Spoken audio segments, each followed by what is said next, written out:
ಈ NS200ನ one of the most deadliest machine ಅಂತ ಯಾಕೆ ಕರೀತಾರೆ ಅಂದರೆ, ಬರ್ರಿ ನಾನೀಗ ತೋರಿಸ್ತೀನಿ.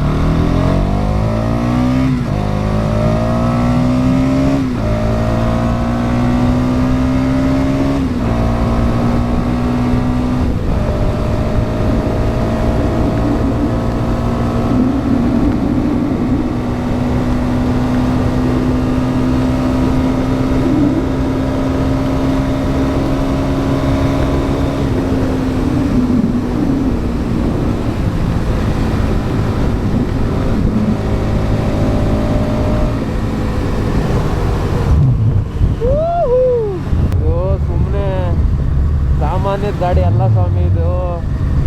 ನೋಡಿದ್ರಲ್ಲ ಎಷ್ಟು ಬೇಗ 120 ಅಬೌವ್ ರೀಚ್ ಆಗುತ್ತೆ ಅಂದ್ರೆ. ಈ ಆಟೋಮ್ ಬಾಂಬ್ ಎಲ್ಲನ ಹೆಂಗೆ ಅದು ಹಾಕಿದ್ರೆ ಮಾತ್ರ ಡೆಡ್ಲಿಯೆಸ್ಟ್ ವೆಪನ್ ಆಗುತ್ತೋ ಅದೇ ರೀತಿ ಇದು.